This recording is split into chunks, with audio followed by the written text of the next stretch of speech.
think the biggest reason for choosing Hong Kong had to do with Hong Kong cinema.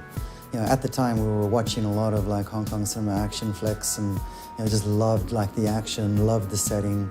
So for us it was just made perfect sense to bring the action, bring an open world game to somewhere that gamers had never been before.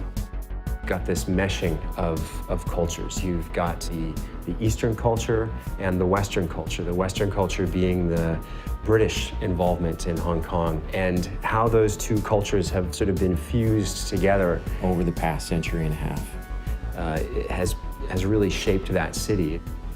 You have the crazy extremes and the crazy characters just there for your enjoyment. Watching movies, we all love watching action movies, but that wasn't enough. And reading books, and there are lots of them about the cops' relationship with the triads, that wasn't enough. We wanted to go there and experience it and understand not just what it meant to be there, but the elements that they could bring back. For the first time, we experienced the city through the viewfinder of our cameras, so we were just taking photos nonstop. There are parts of the city where it felt like you were just walking in a canyon of signage, you know what I mean? And then from there, the following day, you go to a different part of the city where it feels vast and open and modern. And you're seeing a building that's over 100 stories tall, and next to it, there's a tiny little temple.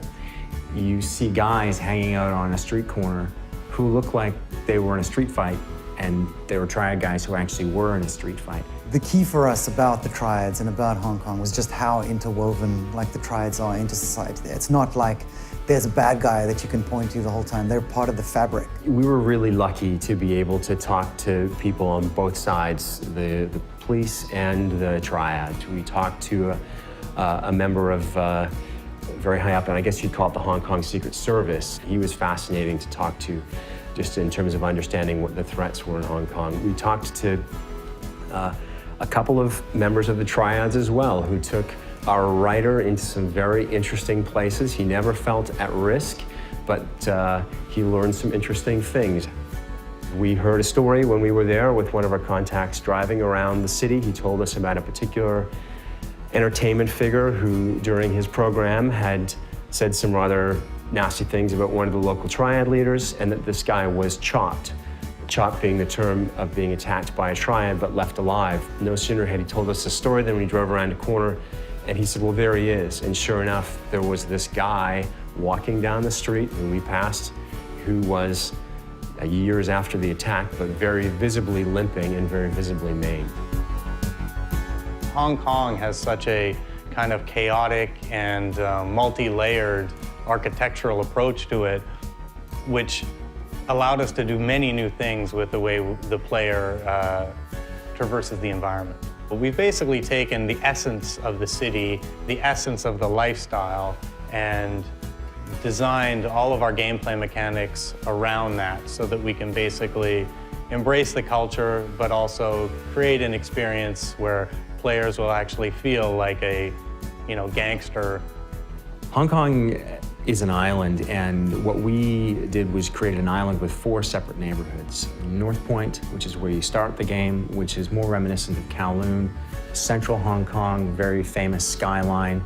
Kennedy Town, built on the side of one of the hills in Hong Kong, more of an affluent neighborhood, and then Aberdeen Harbor around the back of the island. The traffic is on the left-hand side of the street.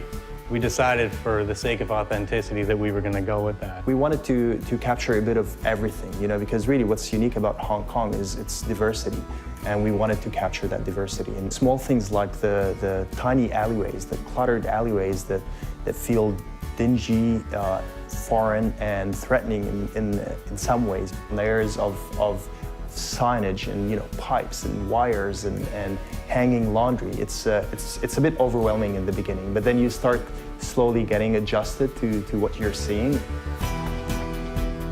If you want to spend time just roaming around the island, enjoying the races and the mini games and the events and favors and shopping and all that kind of stuff, then that's entirely there for you to do.